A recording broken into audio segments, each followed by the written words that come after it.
बिस्मिल्लाहिर्रहमानिर्रहीम। मैं हूं आपका होस्ट आफ्ताब अहमद। मेरी कोशिश होती है कि मैं आपके पास अच्छी से अच्छी इन्फॉर्मेशन लेके आऊं और इसी मकसद के लिए मैं आपके पास हर रोज़ कोई ना कोई अच्छी इन्फॉर्मेशन लेकर। तो आज की जो मेरी इन्फॉर्मेशन है वो ज़िंदगी के तल्ख़ हक़ाइक़ के मुतल्लिक़ है।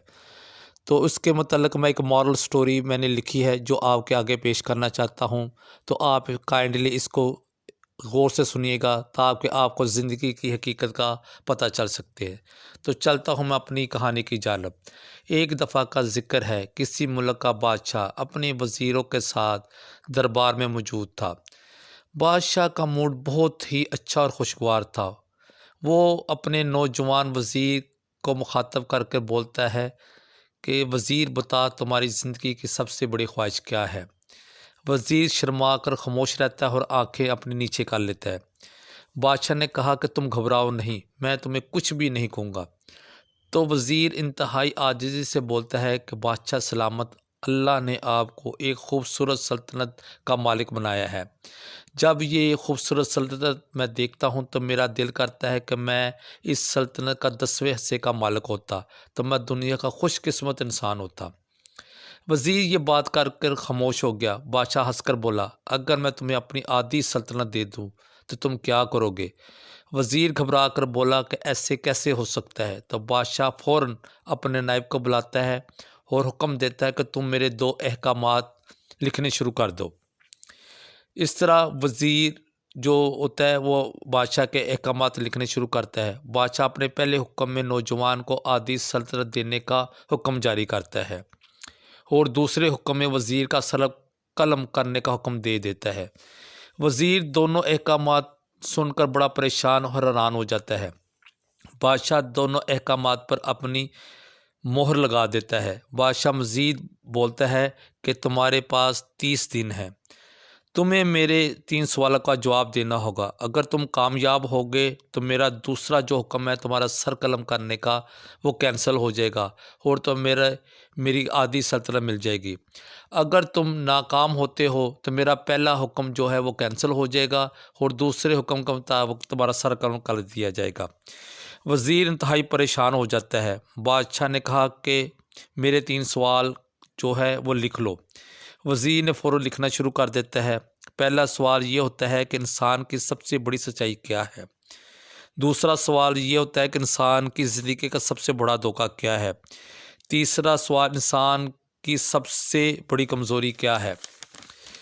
इस तरह बादशाह ने कहा कि अब तुम्हारा वक़्त शुरू हो जाता है। तो वज़ीर फ़ौरन दरबार से भाग कर निकल जाता है। वज़ीर शहर के तमाम दानश्वरों, मुफ़क्किरों और बेहतरीन जो दिमाग के लोग होते हैं उनके पास जाता है और अपने सवाल जो बादशाह ने दिए उनके सामने रख देता है।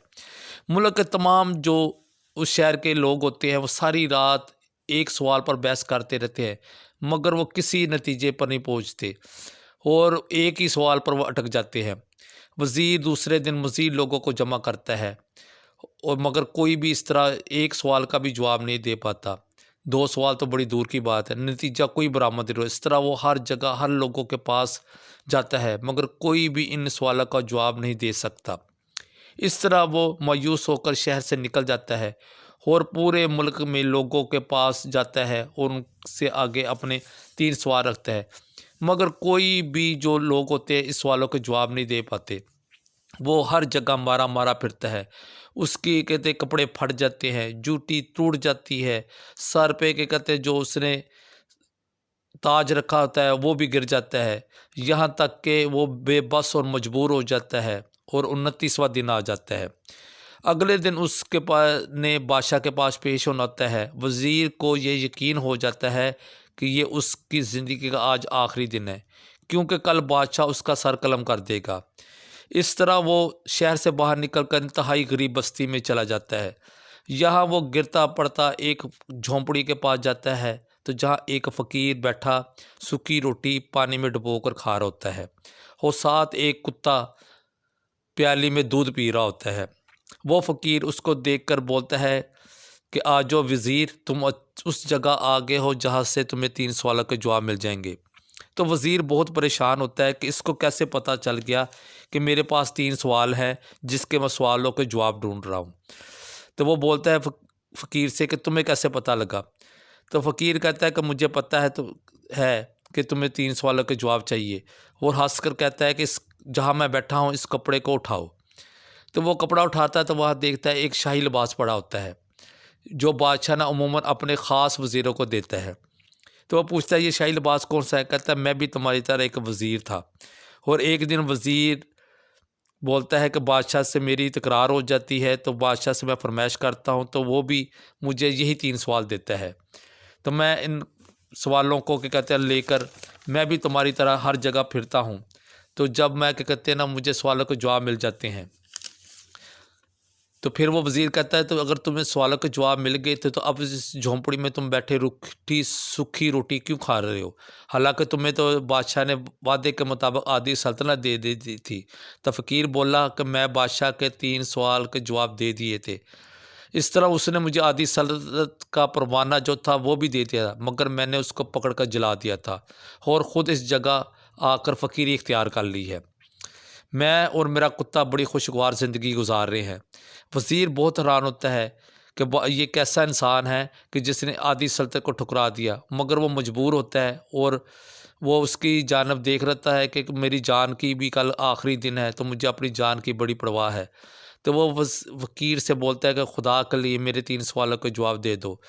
तो फ़कीर राज़ी हो जाता है और बोलता है कि मैं तुम्हें पहले 2 सवालों के जवाब बिल्कुल मुफ़्त दूँगा, मगर तीसरे सवाल का जवाब की मैं तुमसे कीमत लूँगा। वज़ीर को अपनी जान के लाले पड़े होते हैं, वो फ़ौरन ना सोचता ना समझता और सारा ला देता है कि मुझे तुम्हारी ये शर्त मंज़ूर है। तो फ़कीर हँसकर बोलता है कि तो पहले सवाल का जवाब ये है कि दुनिया की सबसे बड़ी जो सच्चाई है ना, वो मौत है, जिससे कोई भी इंसान बच नहीं सकता। और दूसरा सवाल, इंसान की ज़िंदगी का सबसे बड़ा धोखा जो है वो ज़िंदगी है, जिसमें आकर इंसान आखिरत को भूल जाता है। वज़ीर इन सवालों के ठोस जवाबों पर बड़ा खुश होता है और वज़ीर कहता है कि अब मुझे तीसरे सवाल का भी जवाब बता दो। तो फ़कीर बोलता है कि शर्त के मुताबिक तुझे मेरी जो मैंने कहा था वो शर्त पूरी करनी होगी। तो वज़ीर बोलता है कि वो क्या शर्त है? तो वो फ़कीर फ़ौरन जो कुत्ता उसके पास होता है दूध पी रहा, तो उसका वो प्याला उठाता है और कहता है इसको तुम्हें पीना होगा। तो वज़ीर बड़ा परेशान हो जाता है और नफ़रत से वो प्याला पकड़ कर ज़मीन पर रख देता है। वो किसी कीमत पर भी कुत्ते का जूठा दूध नहीं पीना चाहता। तो फ़कीर बोला कि तुम्हारी मर्ज़ी है, कल अगर तुम तीसरे 3 सवालों को जवाब नहीं दोगे तो बादशाह तुम्हारा सर कलम कर देगा, और अगर तुम उन सवालों के जवाब देते हो तो तुम्हें आधी सल्तनत भी मिल जाएगी और जान भी बच जाएगी। फ़ैसला अब तुम्हारे हाथ में है।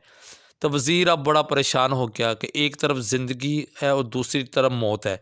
अगर मैं कुत्ते का दूध पीता हूँ तो मेरी कहते ना जो है वो कहते इज़्ज़त नफ्स पर फ़र्क आता है। लेकिन वो सोचता रहा यहाँ तक कि वो मजबूर हो जाता है और वो माल और ज़िंदगी की तरफ जानब मबज़ूल हो जाता है, और उससे वो फ़ैसला करता है कि मैं कुत्ते का जो दूध बचा वो पी लूँगा। इस तरह वो प्याला उठाता है और एक ही घूँट में पूरा दूध पी लेता है। फ़कीर हँसकर बोला, मेरे बच्चे, इंसान की सबसे बड़ी कमज़ोरी उसकी खुदगर्ज़ी है, जो कुत्ते का बचा हुआ दूध पीने पर भी मजबूर कर देती है। ये वो सच है जिसने मुझे सल्तनत का परवाना फाड़कर फ़कीरी इख्तियार करने पर राज़ी किया था। यही वजह थी कि मैं जान गया था कि जब जब मैं मौत को फरामोश करता रहूँगा तो उतना ही खुद गर्ज़ ही में मुब्तला होता जाऊँगा, और रोज़ इस तरह मुझे खुद गर्ज़ी का गलीज़ दूध पीना पड़ेगा। मेरा मशवरा है कि तुम ज़िंदगी की इन 3 हकीकतों को जान लो, तुम्हारी ज़िंदगी अच्छी गुजरेगी।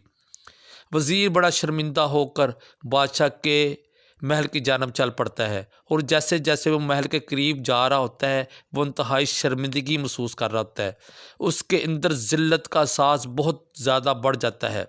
इस तरह वह महल के सामने जब आता है तो उसके सीने में अचानक एक दर्द सा उठता है और वही वो एक हिचकी लेकर मर जाता है और उसकी रूह परवाज कर जाती है। दोस्तों, हमें भी किसी जगह सुकून के साथ बैठकर इन 3 सवालों पर गौर करना चाहिए, तो आपको ज़िंदगी की हकीकत का पता चल जाएगा। ये थी मेरी कहानी। जो आपको पसंद आए तो मेरे चैनल को सब्सक्राइब कर दें, ताकि आपके पास मैं अच्छी से अच्छी इन्फॉर्मेशन लेकर आ सकूँ। अल्लाह आपका हामी और नासिर हो।